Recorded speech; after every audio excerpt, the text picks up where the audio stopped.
said good morning, everybody.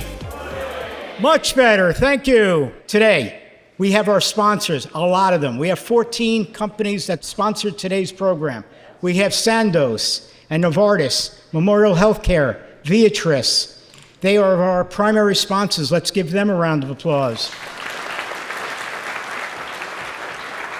We had our community sponsors, TG Therapeutics, Mallinckrodt, Octave, FlowMed. Again, a round of applause, please. For everybody I did not mention, they're exhibitors, they're not sponsors, so I can't say their name because if they want it said, they got to become a sponsor. That's all. Just the next level up, guys, all right? Next one, we have Craig Dorne. Craig Dorne's first off, as I mentioned earlier, I had other founders of MS Views the News. Check them out, right there. He and his wife. Round of applause. There we go. All right. Craig is an attorney. He's got an AV there. I don't understand what that means. He's AV-rated attorney with over 30 years of experience representing individuals and businesses and real estate matters. In businesses and real estate matters, he takes pride in understanding his clients' operations, strategies, and needs to develop economical and practical strategies to help the client obtain desired results. He's got a long thing here. Read it in the journal. Read it online in the journal. I'm going to let Craig just get up here because he's got a lot to talk about, and let's let him take the mic and get started.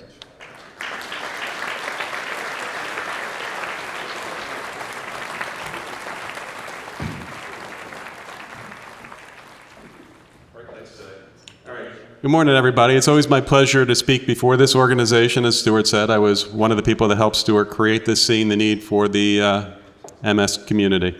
So it's always with great pleasure that I come to speak. Now, talking about the subject matter today is one might say that's kind of a scary subject. People try to avoid it. But it's never too early to start thinking about the concept of how you have to prepare your estate. I can remember back when I was, I'll call myself a young whippersnapper, use some old slang, and I started with working with a very large law firm, and I was called in by a senior attorney.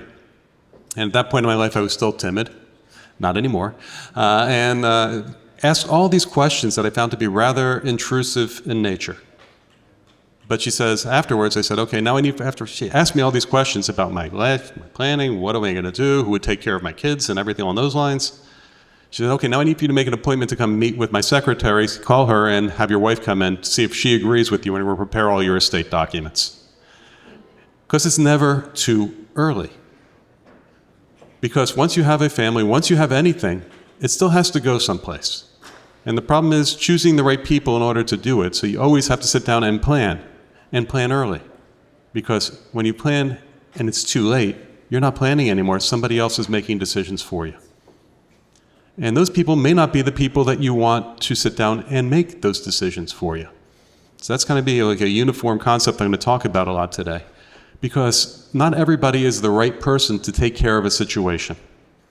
We have people that may be good with money, we have people that may be good with kids, and we have people that would sit down and comply with what you want, and we may have people that may not comply with what you want. And you need to choose that person.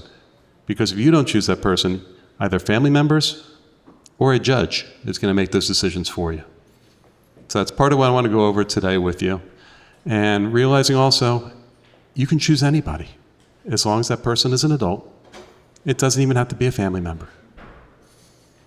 I've had people that have come to me over the years saying, I know you'll comply with my wishes, will you do it for me? And I've had some of my clients I've been representing for over 30 years that says, I need for you to make those decisions because I trust you more than my family. And I'm not doing that to compliment myself, not doing it because to say I'm a cold person, but you need to choose somebody that will do what it is that you want. So what is estate planning? Estate planning is just mapping out everything as to how you're going to take care of your assets while you're alive, while you might become incapacitated, or while you are gone. But the only way you can do that is by creating the correct legal documents. So I'm going to get going a little bit off of the fiduciary roles of people that you may choose to take care of those things and talk a little bit about the documents, because it seems like too many people are confused as to what the documents are. And I guess now as I'm getting older, I'm having more and more people that are speaking to me about those concepts because they too are starting to get older. People don't understand what the documents are, how the documents actually function, and what it is that you're going to be able to do with the documents, and what the people that get the powers from those documents can actually do. So what are the goals? The goals are to sit down and control your assets, figure out how you're going to have those assets titled, because there's actually a titling of everything that you own. The watch that's on your arm can sit down and be owned by you personally. It can be owned by a trust. Your property can be owned by you. It can be owned by a trust. It can be owned jointly with other people. And even though you own that asset today, you may want to sit down and figure out what you're going to want to do with that asset in the future. And I find too many people that sit down and start making changes to their documents, what some might call prematurely, where they start giving people rights in their property before you need to. Realize you have the ability not to do that. But too many people think in the old-fashioned ways of doing things. By, okay, I'm just going to jointly title my property with my kids. But then if you want to sit down and do something with that property, do you want the permission of your kids? Or need to have the permission of your kids? Or your friend? Whoever it is you choose that you want to have that asset go with. Realize there are ways you can do some of these things and still make sure you're totally in control and not necessarily give away a portion of it now or have to ask for permission for what you want to do in the future. So what are some of the documents? We've all heard of last wills. A last will takes care of something when you die. It doesn't take care of things with what you own now. We have a trust. A trust can become effective now, can become effective after you pass away. We have a power of attorney. A power of attorney is something that you sit down and you're giving somebody power to act on your behalf. We have our advanced directives, our DNRs, our living wills. We have our healthcare surrogate forms. And I think most of you all have heard about this new law that came out, well, it's not that new anymore, called HIPAA. Well, there's a lot of documents that have been created by people 20 years ago or longer before HIPAA existed.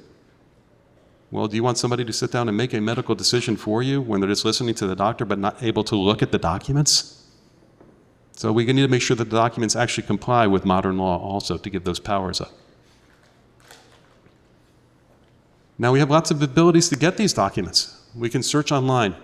I have an attorney friend of mine that hates when I use the phrase Dr. Google. But I love the expression because everybody thinks Google has all the answers.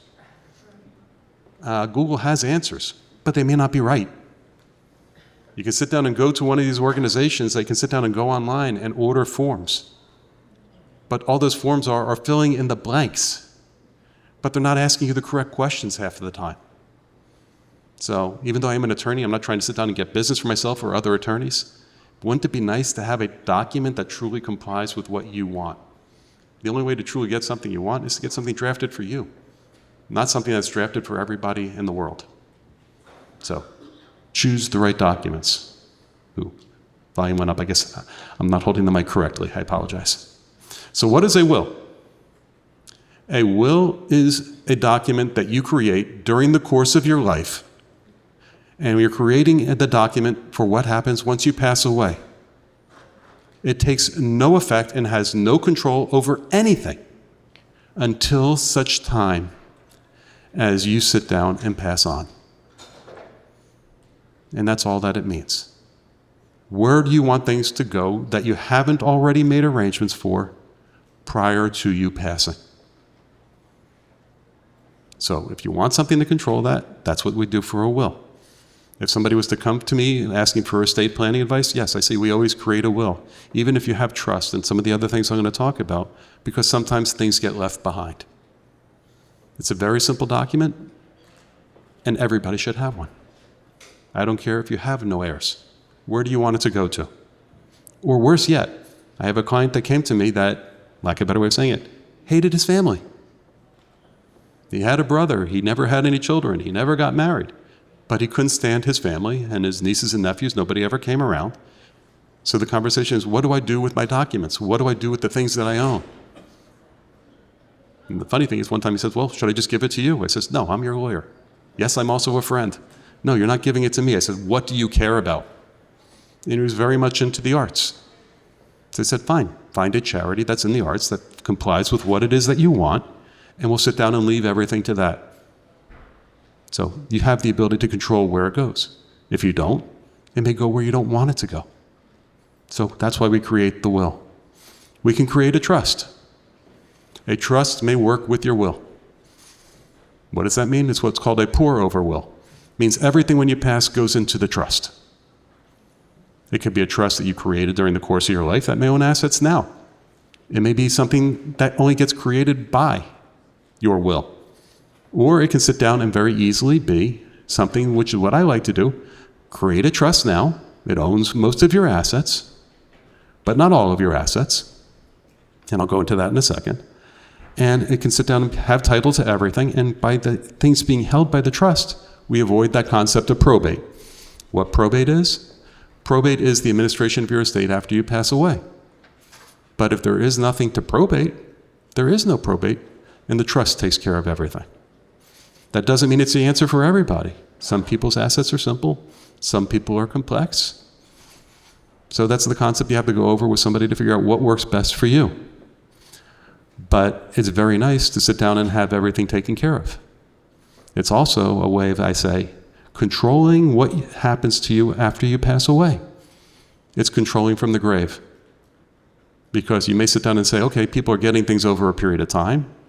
Or it can say, everything goes, the minute I pass, everything goes on. Just like the people you pick for administering some of these things, well, some people aren't great with money. So do you want a large estate to go to a child who's just going to blow through it in a matter of 30 days? So we have the ability to control from the grave by the creation of a trust. We have a power of attorney. For people that have heard my lecture before, this is what I call the scariest document in the entire world. The only thing that I equate that's equivalent to it, that I also talk about, is what we call the IRS. The scariest organization in the entire world. But the power of attorney means that whoever has that power that you have given to them has the ability to sit down and do everything for you, even when you are 100% still in control of everything. That power is effective immediately. So why is it scary? That means the person can go to your bank account and take out all your money. That means the person can sit down and retitle your house.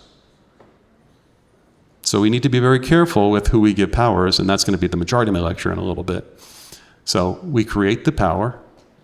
It becomes effective immediately, because trust me, the bank is not going to sit down and say, well, I need to make sure the person's incapacitated right now before I sit down and listen to the document. The bank is not going to do that. The bank says you have a power of attorney, the bank's going to turn over all the money. Inside that power of attorney document, you're giving all the power, unless you go to an attorney, and the attorney confers certain powers and not all powers. It can be a limited power of attorney. But majority of power of attorneys that are out there are all-encompassing. It takes care of everything. So if you want to give somebody a power of attorney to do just one thing, you draft a power of attorney to only do that one thing. So, again, one of my most scary documents I've ever created. A living will. A living will is not a will. It doesn't say what happens when you die. It says what happens when you are alive. So people come and say, I want a living will because I want to sit down and take care of transferring the title to my property. That is not a living will. The closest expression that would come to that would be a living trust, because it's created when you're living and can take care of that. But a living will is quite simply making decisions for you if you are not capable, or you are capable, depending upon how it's drafted, as to pulling the plug. That's really what the living will is created for. If you reach a certain state, and you have the right, if you sit down and get it drafted correctly, based upon certain situations as to what will happen when that happens, and who has the power to do that. Then we have another document, probably our most important one, the healthcare surrogate form. The healthcare surrogate form gives somebody the ability to make a medical decision for you. But let's make sure that we get a document that complies with HIPAA, meaning that the person doesn't only talk to the doctor, the person can also look at the records. What does that mean? Get somebody that understands what the doctor is saying. Get somebody who can sit down and actually read the documents and understand what they're saying. That's what we need to have. So let's look at all these different things and look at all the different types of documents and say, who do I choose to do all of these things? It doesn't have to be the same person for everything. Do I want a family member who is the most loving person in the world to sit down and control my money if I'm talking about saying, well, or do I want somebody who sits down and is a penny pincher, very strict with things, will not give money to my children before they need to have the money going to them? Will they be making the investments, but not the most conservative investments? I don't want to have conservative investments. I still want to have the ability for my assets to grow. We need to choose people that have abilities to do the things that we want to accomplish. And that is the key to everything in life when we create these documents. We're creating documents when we're alive to say, what happens to our health? Who can make decisions for us if we cannot? We're asking, saying, who can sit down when it comes to my passing, be capable of handling my financial affairs to administer it and take care of it? And when we're talking with all of these things, I hate to say it, as much as we plan, our planning can't be perfect because somebody may pass away before us, which means we also have to have alternatives for each of these people. Now I'm talking the ideal world. We may have two alternatives. If it's not Joe, then it's Bob, then it's Mary. And that's the way our documents need to be drafted. As we all reach a certain age, we realize that we have people that pass away way too prematurely. I've had friends that have passed away as young as 13. And that's when I was 13. I've had friends that have passed away prematurely. I've had relatives that have outlived their children. We don't know who the right person's going to be because we don't know who's going to be alive at that point in time. So as we start creating all of our documents, we need to sit down and say, who is it that we're going to choose? And when are we going to choose that person? And what can that person do? And the worst question and the hardest question is, who can I truly trust? I use the expression all the time, trust but verify. But unfortunately, we can't verify things when we're gone. Our control is now over. Or our control is now over because I'm incapacitated at this point in time in my life. And somebody needs to make that decision for me. So these are the things that we need to think about. And it's a morbid concept. It's a hard concept. Most of the people in this room have an understanding of it better than most. But the truth of the matter is I have this conversation with everybody whether they have an affliction or they don't. The hardest part of my conversation when I have these discussions is the people that sit down and say, well, if I'm creating these documents, it means I'm preparing to die. No, I'm preparing for what might happen. Preparing the documents doesn't mean I'm going to die tomorrow. Because if I wait to that point in time, it's too late. I may no longer have the mental ability to sit down and do it. Or worse than that, I'm going to have somebody that has elected to take that role that I may not want. Figure out who it is that you trust to take care of different things and who is capable of taking care of those different things. And use your best options for doing that. Then once you have that option, the harder part is, because now you're getting to the person that you may trust a little bit less, but you need to have a successor. And ideally have two successors for each job that you pick. You go as far as you can. If you may not have the ability to go past one person, you don't have the ability to go past one person, but at least it's a person you chose. And that's really what we need to sit down and do as we start creating all these things. A person who's good with healthcare may not be good with money. Hopefully the doctors aren't in the room yet. Some of the worst business people I've ever dealt with in life are the doctors I've represented over the years. But I love them to death and it's great for taking care of my health. Maybe they're the best doctors in the world because they can handle that part, but that other part of their brain doesn't work as well. But, I mean, it's just a matter of choosing who it is that's taking care of it. Like I said, and say I have doctors that are brilliant business people too, but not everybody is everything. So think of the roles, think of the people, and understand what it is. Now the part also, if we draft documents and get qualified people to represent us in the preparation of those documents, we can control exactly what it is that we are giving them, what powers we're giving them. It's nice to give some power, but not all power. How many people can sit down and say they have the ideal person that can do everything for them? I will admit, I am not the ideal person for everything. As much as I claim when I sit down and teach and do other things that I'm perfect, I know I'm not. Trust me, you don't want me to sit down and go into criminal court and represent you. My license lets me do it. But you'd be committing suicide. Because I don't know what the hell I'm doing in criminal court. Yet there are lawyers that are out there that I call the equivalent of drive-by lawyers. One day they're this, the next day they're that, the next day they're this. No, get somebody that knows what they're doing in a given subject matter, get the best person that you can. Unless you're living in the town of Mayberry RFD, for those of you that are old enough to know that show, there will be alternatives. You're not in a town of 25 or 30 people and there's one lawyer that does everything. So get the people that know what they're doing and search their reviews, search their qualifications.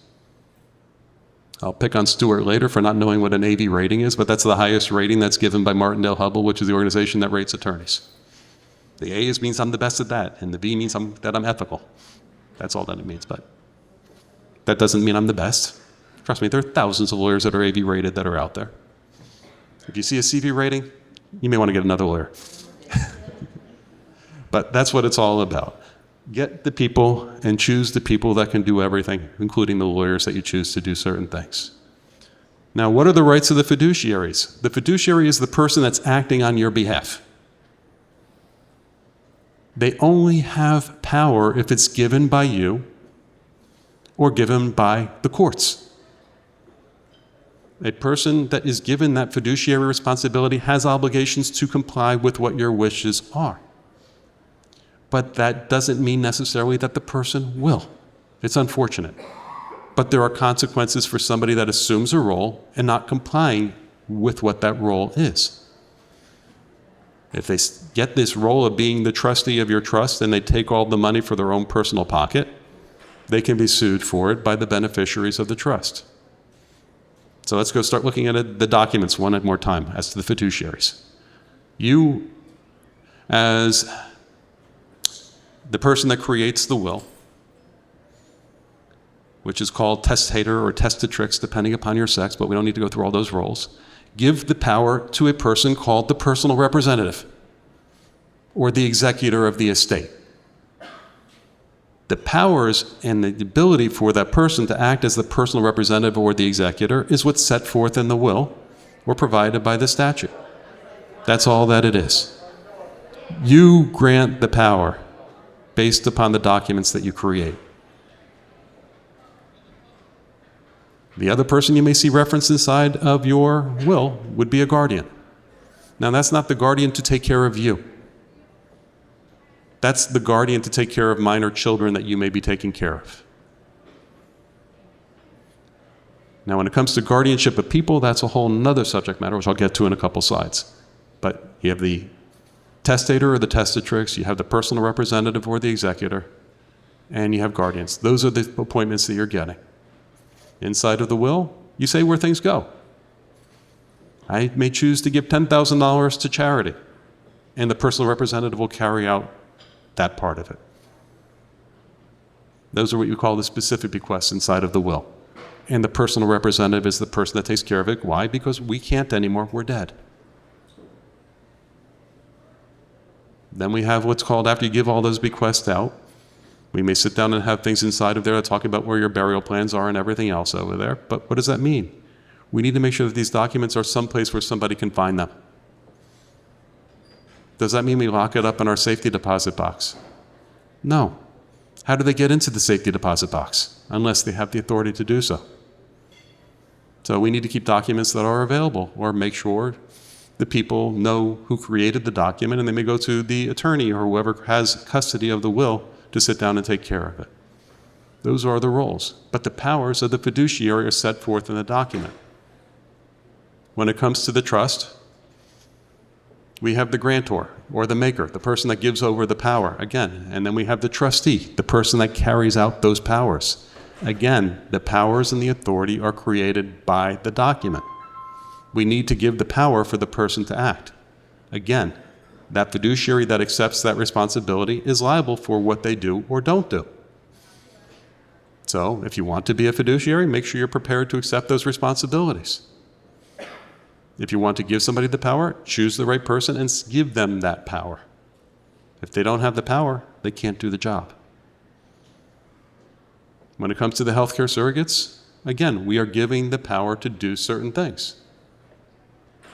We do not need to use the old-fashioned forms of what's called a durable power of attorney, which gives the person the ability to make medical decisions as well as financial decisions. You can break up those roles. That's why I said again, Dr. Google does not have all the answers. Get the right document that will give the power that you want to the person that you want. You can create a healthcare surrogate combination with a living will if you trust the person to make both of those decisions. But you do need to have the conversations with the people to make sure that they will comply with what it is that you want. What do I mean by that? Well, you may trust your spouse or significant other or your best friend to sit down and make your medical decisions. But will that same person comply with your wish if it's a living will? Meaning to pull the plug. Do they have the ability to make that decision? These are all the things that we need to make sure we pay attention to. Have the conversations with the people. Can you do the job? Will you do the job? Another hard concept, but an important concept. If you don't sit down and know what they'll do, and they don't know what your wish is, what good is it? So again, the conversations are important. And again, what did I say earlier? If you don't create the documents, who makes the decision? Ultimately, the courts. The court will appoint somebody to act on your behalf. And again, that may not be the person. It may be an estranged family member that steps forward thinking, now I'm going to get all the money. Trust me, family members come out of the woodworks, especially if they think there's something there for them. Guardianship. If we don't have the forms created and the person becomes incapacitated, guess what happens? We got to go to the courthouse. Somebody has to file a suit inside of it to ask the court to create a conservatorship, a guardianship over the person. Do we want the person that asked for it, or do we want the person that we pick? That's the importance of the healthcare surrogate documents. We can also even create what's called a pre-need guardian. Before I need the guardianship, this is the person that I'm picking. And that's another legal document that we have the ability to get in order to help us take care of our wishes. As I said, choose wisely. Find the person that will fit the role that it is that you want, and know that the person is willing and capable of taking care of that job. People are good with medical decisions. People are good with financial decisions.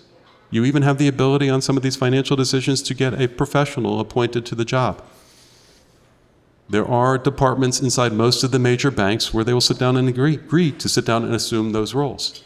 But realize, if they assume those roles, they move very slowly. Not a lot of fun to sit down and have to get a resolution and something signed when you give a power to a professional, because it has to run through the legal department. It's got to go through a bunch of different channels in order for things to get done. So let's make sure that we can sit down and get everything complied with that we want. The documents versus the roles. The roles are there, but the documents need to sit down and give that person the power.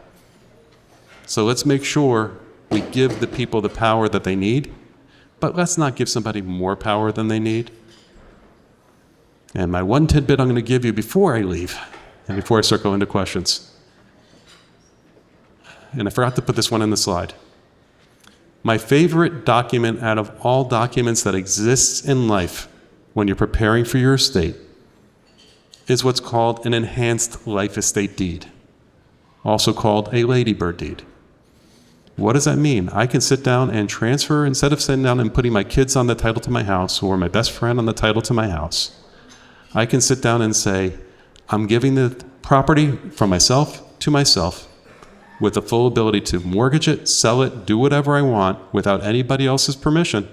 But if I don't do that, then it goes to this person, which is different than a regular life estate deed, where I give the power and I give the remainder to somebody else. Then I need the permission of that person that has the remainder. So by creating an enhanced life estate deed or a ladybird deed, I can do everything that I want and still maintain myself in total control.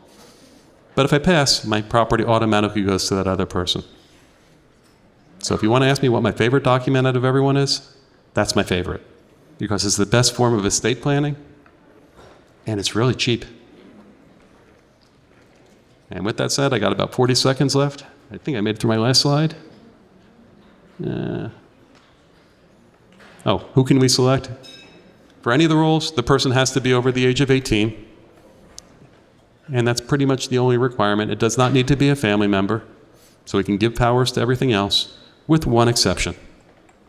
Inside of a will, if I'm choosing a personal representative to administer my estate, it needs to be a close family member, or the person has to reside in the same state. At least that's the laws for the state of Florida. So there is that one little caveat or clarification. And with that said, I got my 3, 2, 1 counter right now, so I'll leave it to Stuart and the questions. Thank you very much, everybody. Want to say thank you? Great. Hi, I'm interested in the enhanced life estate deed. If I create one of those, does that avoid probate? It avoids probate for the house that is titled in the enhanced life estate deed. Okay. So it's only for the property. It won't take care of your bank accounts. It doesn't take care of any of those other things, but it will take care of that one piece of real property. You said it's really cheap.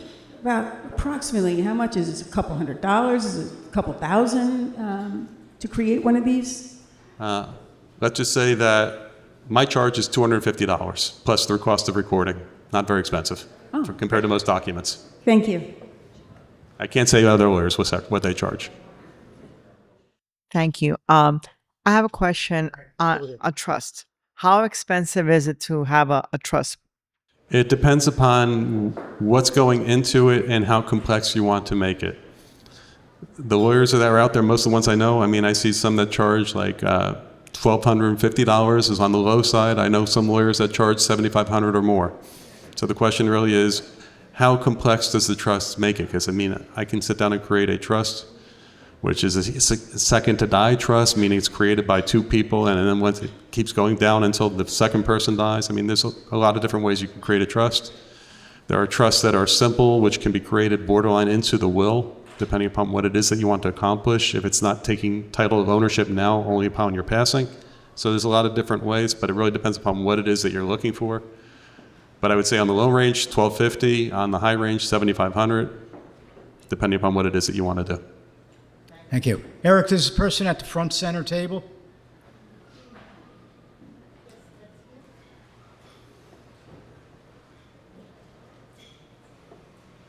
Thank you. This is going back to the ladybird deed. Is there a reason why you would not do a ladybird deed in a trust? If you're doing a trust and an overall estate, The question is there a is, reason? do you want to transfer your real property into the trust or not? Yeah, or why?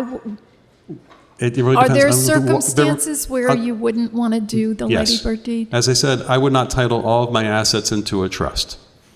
And one of the examples I'll give of that is I would never put a car that I own in a trust. Why? Because now if I get into a car accident and my car is owned by the trust, all those trust assets could be attached based upon the car accident. So that's why I would never put a car into a trust. If it's a commercial property, I would not put it into a trust. again, incidents can happen there far more likely than if it's my own house.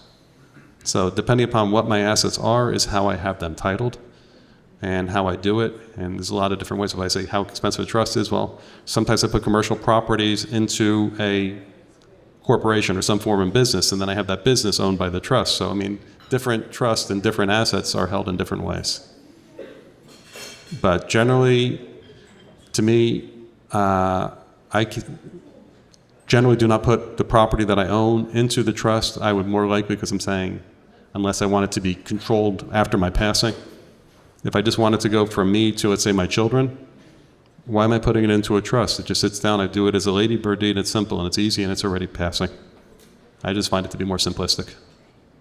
If you have a bank account in your name only, not joint, no beneficiaries, is the person named in your will entitled to that money after you pass? If there is no beneficiary designation, it's still owned by you at your passing, then it would be controlled by whatever the method of the will says how it goes. If you do not have a will, then it goes by what's called intestate succession, in which case first it goes up to the parents, then it goes down to, first it goes down to the children if there are children. If there are no children, then it goes up to the parents, then it goes sideways to siblings. There's a whole rule of procedure how it goes. Again, I'm only speaking for the state of Florida here. For people watching in other states, I'm only a Florida licensed lawyer. But yes, it would go through the will after that. All right, this is going to be an easy question, I think, but if I rent and I don't necessarily stay in one place, but I'm in the state, will it make a difference when you make all these documents if you move like in a year or something? It depends upon where you move to. If you're staying inside the United States, if I create a document and it's invalid in the state of Florida, it should be valid any place else that I go. I've had people that have moved from New York saying, okay, now I need to redo all my estate documents. I say, hi, it's nice to meet you and everything else. You're still in the United States. Yet I know other lawyers that sit and said, no, I need to sit down and redraft everything. Person writes, I want to avoid probate. My will says everything goes to my daughter, and I was told that I don't need a trust if my assets are less than $50,000. What are your thoughts? I don't think they necessarily need a trust. That would be rather complex because of the value of the estate. But if it's not titled to the child, depending upon what it is, they would probably have to do still what's called a summary proceeding inside probate, because you still have to get the assets transferred somehow. So I don't think having a will avoids probate. A will is for probate. But if the value of the assets are minimal, you can probably get away with what's called a summary proceeding in probate to move the transfer of those assets. Person writes, Colorado has a form, end of decisions, that you put your first responders. Does that replace one of docs you mentioned? If you're not licensed in CO, Colorado, can you recommend an attorney here? I'm not prepared to make a recommendation for any lawyers, but I presume what they're talking about is at the end of life, they're probably talking about a living will or a DNR. But I'm saying the DNR typically is something you have to have posted there. That way the first responders know. Like in the state of Florida, I think it's a red piece of paper, if I recall correctly. And it has to be on the red paper in order for them to really comply with it. But that's really going to be dependent upon the laws of their state. But if it's saying end of life, to me that means they're talking about DNR or living will. Okay, thank you. George, you got any there?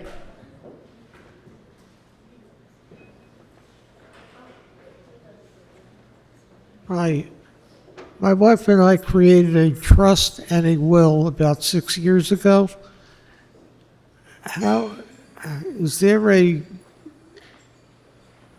law or a statute that we must update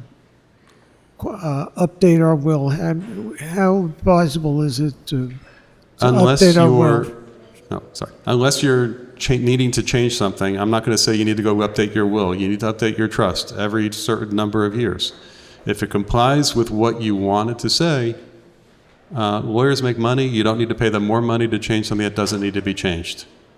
So unless you want to change something, it's there. The only form that I really recommend updating if it's very old really would be kind of the healthcare surrogate forms, because some of the rules have changed.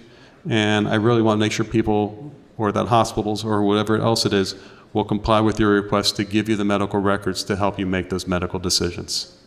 Everything else, if it's not changing, if it was valid when it was signed, it should still be valid and you shouldn't have a problem. Don't go change things that don't need to be changed. But unfortunately, as we age, and now you're talking about saying it's 5-6 years ago, you may make a desire to change beneficiaries if something else may have changed. People may have passed. Your thoughts and your ideas may have changed. Some of the wills, when they were drafted back years ago, would sit down and say, I'm giving $10,000 here, I'm giving $20,000 there. Well, my assets may not be worth as much now as they were then. And you may give all of your money to charity instead of it going to the beneficiaries that you truly want it to go to, which is why I tell people when they create it, don't give dollar amounts, give percentages, because if I want to give 1%, which may be $10,000, I don't want to give $10,000 where all of a sudden that now $10,000 is all I have left and nothing went to my kids or whoever I want it to go to. Let alone, when you start talking dollar amount, now they start having to sell assets to fulfill the specific request because the specific request goes before everything else. So you may force the sale of a house to comply with a specific request. So you got to be careful and think. And yes, you should look it over periodically to make sure it still says what you want it to do. Yes. Hi. When setting up a trust, what if you don't have people to be trustees? Is there some way to hire someone to do that? And what's the cost on that?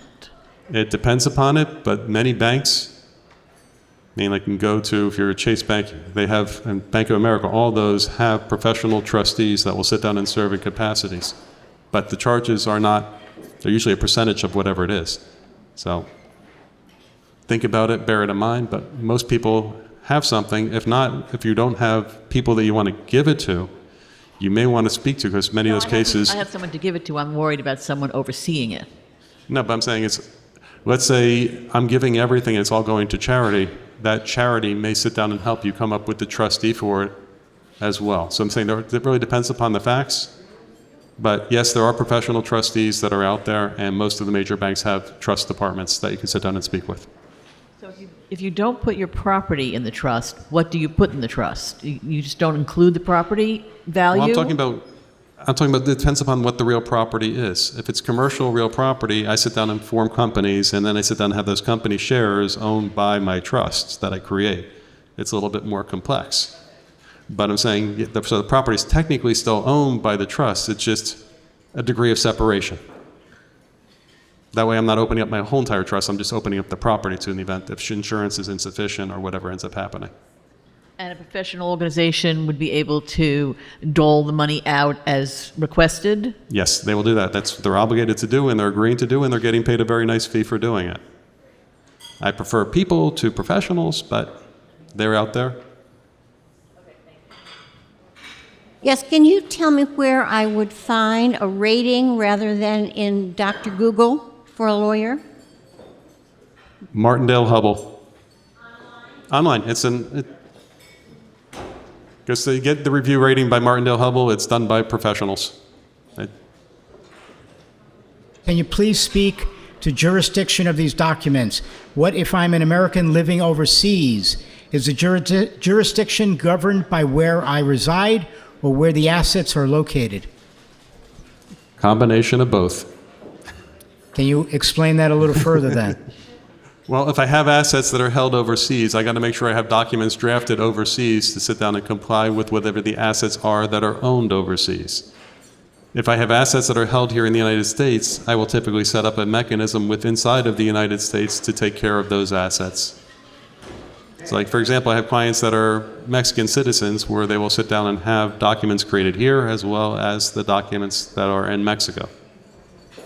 If I put my home in an enhanced life estate deed to my children and it is filed with the county, is there any risk if either of my children have a problem and collection companies go after them? Collection companies go after them. Should I read that again? No, I understand the question perfectly. The question there is, if I choose a person for the remainder of my enhanced life estate deed, if some creditors or somebody are going after them, they would have no claim to the property until such time as they receive the ownership. So what do I tell my clients to do at that point in time? Go change your deed. You can take them off and make them no longer a beneficiary or a person that's going to be receiving the benefits of my property upon my passing. That's the advantage. You can change it whenever you want. There is a 5-year look back, I believe, in terms of receiving care and depleting your assets. So as MS patients, should we be thinking about getting rid of our assets before we might need long-term care? Care. Okay. Great question. That's a question where I refer my clients to an attorney that's called an elder law attorney. Elder law attorneys specialize in what I'll call Medicaid or long-term care planning. And it depends upon the type of assets that you own. For example, your real property may not count against it. So there are people that are receiving long-term care benefits that may own $1 million property. So it really depends upon the type of assets that you have.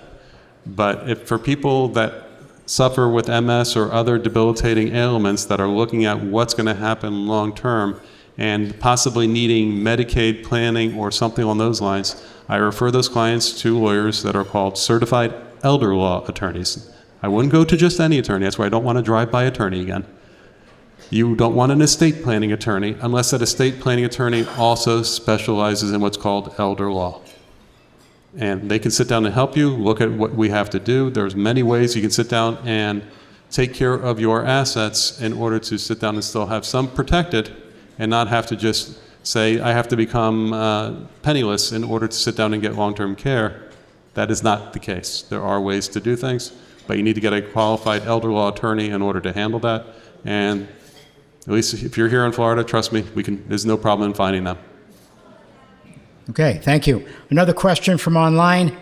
Person is asking, is there a level of net worth that is recommended to build a trust? Again, I would sit down and say is the degree that you want to control after you're gone. Not necessarily the value of the estate, but the need to have control.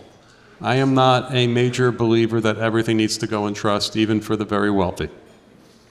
I mean, unless they want to sit down and work about generation skipping and some of those things I've worked on, where I refer them to tax attorneys that specialize in doing generation skipping, which means you're really, really wealthy. That means you're the less than the 1%. But we can sit down and do it, but it doesn't really mean something based upon how wealthy you are. It's a matter of what you need to control. Because I do things for many clients without having to have the ability to create a trust or need for creating a trust, and still take care of the assets. Thank you, Craig. My pleasure.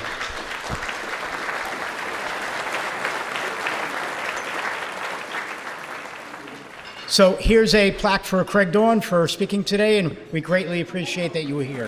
Thank you very much.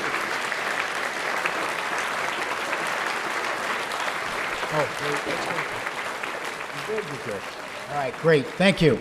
Be safe, everybody. Do what you got to do in life, all right? Don't let MS stop you. Don't let MS stop you. Take care. Have a great day.